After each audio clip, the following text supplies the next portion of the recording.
Fire force നിർമ്മിച്ച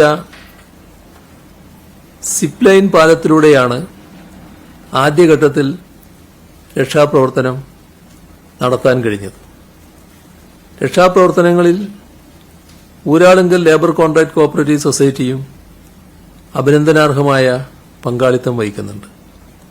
helipad നിർമ്മിച്ചും ബേലി പാലത്തിന്റെ നിർമ്മാണത്തിൽ സഹകരിച്ചും സൈന്യവും പോലീസും ഉൾപ്പെടെയുള്ള രക്ഷാസേനയ്ക്ക് ആവശ്യമായ ഭക്ഷണമൊരുക്കിയും രക്ഷാപ്രവർത്തനത്തിൽ സജീവമായി പങ്കെടുത്തും മാതൃകാപരമായ സേവനമാണ് ഊരാളുങ്കൽ സൊസൈറ്റി അവിടെ നടത്തിയത്. തിരിച്ചറിയാൻ സാധിക്കാത്ത 67 മൃതദേഹങ്ങളാണ് കണ്ടെത്തിയിട്ടുള്ളത്.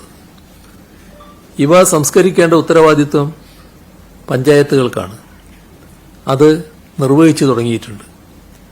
ഈ മൃതദേഹങ്ങൾ സംസ്കരിക്കുമ്പോൾ മതപരമായ ചടങ്ങുകൾ നടത്തണമെന്ന ആവശ്യം ചിലർ ഉന്നയിച്ചിരുന്നു. അത് കണക്കിലെടുത്ത് സർവ്വമത പ്രാർത്ഥന നടത്തുന്നതിന് പഞ്ചായത്തുകൾക്ക് മുൻകൈയെടുക്കാം. ദുരന്തത്തിൽ നിന്നും രക്ഷപ്പെട്ടവരുടെ പുനരധിവാസം മികച്ച രീതിയിൽ നടത്താനാവണം എന്നാണ് ആലോചിച്ചിട്ടുള്ളത്. വലിയ അധ്വാനവും മികച്ച ആസൂത്രണവും അനിവാര്യമായ ഈ ഉദ്യമം അതിവേഗം പൂർത്തിയാക്കേണ്ടതുണ്ട്. ഒരു വലിയ ജനവാസ മേഖലയാണ് മറഞ്ഞുപോയത്. അതിനു പകരം കൂടുതൽ സുരക്ഷിതമായ മറ്റൊരു പ്രദേശം കണ്ടെത്തി അവിടെ ഒരു ടൗൺഷിപ്പ് തന്നെ നിർമ്മിക്കാനാണ് ലക്ഷ്യമിടുന്നത്. അതിനാവശ്യമായ ചർച്ചകൾ ഭരണതലത്തിൽ ആരംഭിച്ചു കഴിഞ്ഞിട്ടുണ്ട്. ഏറ്റവും മാതൃകാപരമായ രീതിയിൽ ഈ പുനരധിവാസ പദ്ധതി അതിവേഗം പൂർത്തിയാക്കാൻ ലഭ്യമായ എല്ലാ സൗകര്യങ്ങളും ഉപയോഗിച്ച് പ്രവർത്തിക്കും. വെള്ളാർമല സ്കൂളിന്റെ അവസ്ഥ നാം എല്ലാം കണ്ടതാണ്. ആ വിദ്യാലയത്തിൽ കഴിഞ്ഞ ദിവസം വരെ പഠിച്ച അനേകം വിദ്യാർത്ഥികളെ ദുരന്തം കൊണ്ടുപോയി. അവിടെ പഠനം മുടങ്ങിയിരുന്നു. ഈ പ്രതിസന്ധി കാരണം കുട്ടികളുടെ വിദ്യാഭ്യാസത്തിന് മുടക്കം വരാൻ പാടില്ല. ആവശ്യമായ സംവിധാനങ്ങൾ ഉടനടി ഏർപ്പെടുത്താൻ തന്നെയാണ് ഉദ്ദേശിക്കുന്നത്. അതിന് നേതൃത്വം നൽകാൻ വിദ്യാഭ്യാസ മന്ത്രി വയനാട്ടിലെത്തും. വയനാട്ടിലെ ദുരന്തത്തിന്റെ പശ്ചാത്തലത്തിൽ മുഖ്യമന്ത്രിയുടെ ദുരിതാശ്വാസ നിധിയിലേക്ക് സംഭാവന ചെയ്യണമെന്ന് അഭ്യർത്ഥിച്ചിരുന്നു. ആ അഭ്യർത്ഥന വലിയ തോതിലാണ് ലോകത്താകെയുള്ള ജനങ്ങൾ ചെവിക്കൊള്ളുന്നത്. ലോകരാഷ്ട്രങ്ങൾ അനുശോചനം അറിയിച്ചുകൊണ്ട് നമ്മോട് ഐക്യപ്പെട്ടിരുന്നു. അതുപോലെ ലോകത്താകെയുള്ള സുമനസ്സുകളും സഹായ സന്നദ്ധരാവുകയാണ്. ഓക്സ്ഫോർഡ് വിദ്യാർത്ഥികൾ ചിലർ കേരളത്തെ സഹായിക്കണമെന്ന് അഭ്യർത്ഥിച്ച് തയ്യാറാക്കിയ വീഡിയോ നിങ്ങളുടെ ശ്രദ്ധയിലുള്ളതാണല്ലോ. CMDRF സംഭാവനകൾ ഫലപ്രദമായി കൈകാര്യം ചെയ്യുന്നതിന് ധനവകുപ്പിൽ ഉദ്യോഗസ്ഥർക്ക് പ്രത്യേക ചുമതല നൽകി സംവിധാനം ഒരുക്കും. ധനസെക്രട്ടറിയുടെ കീഴിൽ തന്നെ പ്രത്യേക ഉദ്യോഗസ്ഥൻ അതിന്റെ ചുമതല വഹിച്ചുകൊണ്ട് പ്രവർത്തിക്കുകയും ചെയ്യും. സംഭാവന ചെയ്യുന്നതിനായി donation.cmdrf.kerala.gov എന്ന പോർട്ടലിൽ ദുരിതാശ്വാസ നിധിയിലുള്ള വിവിധ ബാങ്കുകളുടെ എല്ലാ അക്കൗണ്ട് നമ്പറുകളും നൽകിയിട്ടുണ്ട്. പോർട്ടലിൽ നൽകിയിരിക്കുന്ന നേരിട്ടുള്ള പേയ്മെന്റ് സംവിധാനം വഴി വിവരങ്ങൾ നൽകി online banking, debit card, credit card, UPI എന്നിവ വഴിയോ അക്കൗണ്ട് നമ്പർ വഴിയോ നേരിട്ടോ സംഭാവന നൽകാം.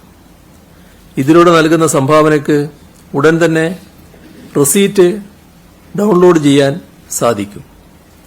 UPI വഴിയുള്ള ഇടപാടുകൾക്ക് 48 മണിക്കൂറിന് ശേഷമാണ് റെസീറ്റ് ലഭിക്കുക. ദുരിതാശ്വാസ നിധിയുടെ പോർട്ടലിലും സോഷ്യൽ മീഡിയ വഴിയും വിവിധ അക്കൗണ്ടുകളുടെ UPI QR കോഡ് നൽകിയിരുന്നു. ഇത് ദുരുപയോഗപ്പെടാനുള്ള സാധ്യത ശ്രദ്ധയിൽപ്പെട്ടു. അതിനെ തുടർന്ന് QR കോഡ് സംവിധാനം പിൻവലിക്കാൻ തീരുമാനിച്ചിട്ടുണ്ട്. പകരം പോർട്ടലിൽ നൽകിയിട്ടുള്ള UPI ID വഴി ഗൂഗിൾ പേയിലൂടെ സംഭാവന നൽകാനാകും. CMDRFിലേക്കുള്ള പണമല്ലാതെ വിവിധ ഓഫറുകൾ പല മേഖലകളിൽ നിന്നും വരുന്നുണ്ട്. വീട് നിർമ്മിക്കാമെന്നും സ്ഥലം നൽകാമെന്നും മറ്റുമുള്ള ഈ ഓഫറുകൾ ലോകം എത്രമാത്രം സ്നേഹാനുകമ്പകളോടെയാണ് നമ്മുടെ സഹോദരങ്ങളുടെ ദുരന്തത്തെ കാണുന്നത് എന്നതിൻ്റെ ഉത്തമമായ ദൃഷ്ടാന്തമാണ്. ഇത്തരം സഹായ വാഗ്ദാനങ്ങളിൽ ചിലത് നേരത്തെ തന്നെ വാർത്താക്കുറിപ്പായും മറ്റും നൽകിയിരുന്നതാണ്. മറ്റു ചിലത് ഇന്ന് ഇവിടെ പറയുന്നുമുണ്ട്.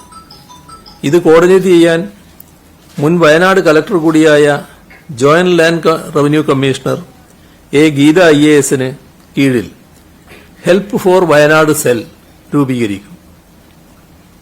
ഇത്തരത്തിലുള്ള എല്ലാ സഹായങ്ങളും അവരെ മുഖേന ബന്ധപ്പെട്ടാണ് ക്രമീകരിക്കപ്പെടുക. ദുരന്തത്തിൽപ്പെട്ടവരുടെ പുനരധിവാസത്തിനായി ഇത്തരം സഹായങ്ങൾ നൽകാൻ തയ്യാറുള്ള ദാതാക്കളുമായി ആശയവിനിമയം നടത്തുന്നതിന് മാത്രമായി ഒരു ഇമെയിൽ ID സൃഷ്ടിച്ചിട്ടുണ്ട്. letushelpwayanad@gmail.com. ഇതാണ് ആ ഹെൽപ്പ് ലൈൻ, ഈ ഇമെയിൽ ID. ഇതുമായി ബന്ധപ്പെട്ട കോളുകൾ സ്വീകരിക്കുന്നതിനും മറുപടി നൽകുന്നതിനുമായി ഒരു കോൾ സെന്ററും സ്ഥാപിക്കും. ഈ ആവശ്യത്തിനായി 3 ഫോൺ നമ്പറുകൾ നിശ്ചയിച്ചിട്ടുണ്ട്. അത് 9188940013. രണ്ടാമത്തത് 9188940014. മൂന്നാമത്തേത് 9188940015. ലാൻഡ് റവന്യൂ കമ്മീഷണറേറ്റിലെ മുതിർന്ന ഉദ്യോഗസ്ഥർ കോൾ സെന്റർ കൈകാര്യം ചെയ്യും. മറ്റൊരു പ്രധാന കാര്യം സൂചിപ്പിക്കാനുള്ളത് മുന്നറിയിപ്പ് സംവിധാനങ്ങളെക്കുറിച്ചാണ്. പ്രളയം, ഉരുൾപൊട്ടൽ, കടൽക്ഷോഭം, ചുഴലിക്കാറ്റുകൾ തുടങ്ങിയ വിവിധ തരത്തിലുള്ള പ്രകൃതി ദുരന്തങ്ങളുടെ ആവർത്തനമാണ് സമീപകാലത്ത് ഉണ്ടാകുന്നത്. ഈ വിപത്തുകളെല്ലാം സംഭവിക്കുന്നതിന് പ്രാഥമികമായ കാരണം കാലാവസ്ഥാ വ്യതിയാനമാണ്.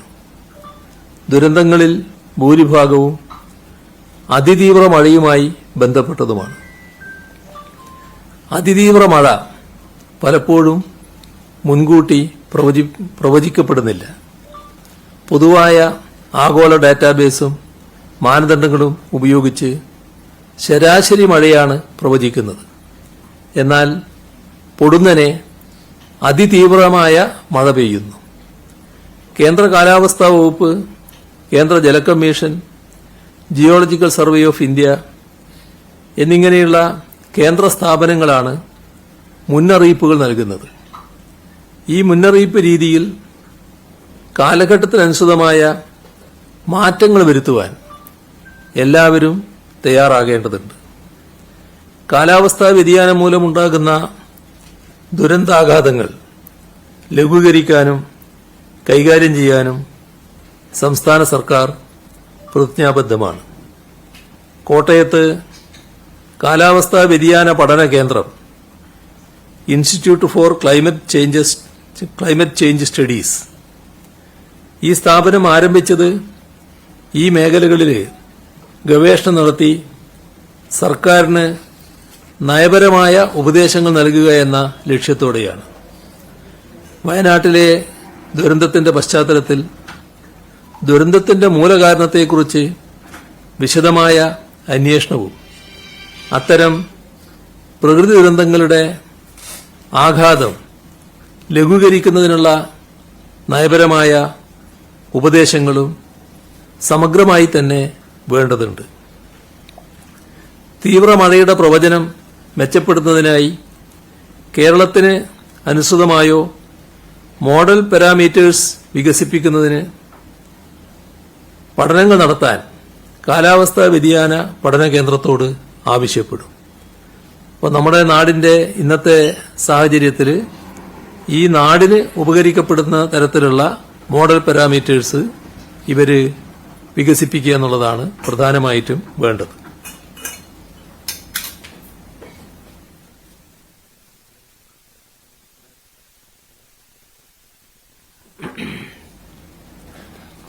ഇത്തരം പഠനങ്ങളുടെ ഫലങ്ങളിലൂടെ ഉരുൾപൊട്ടല്, വെള്ളപ്പൊക്കം, ചുഴലിക്കാറ്റ് തുടങ്ങിയ പ്രകൃതി ദുരന്തങ്ങൾക്കുള്ള വിപുലമായ പ്രവചന ഉപാധികൾ ലഭ്യമാക്കാനാണ് ഉദ്ദേശിക്കുന്നത്.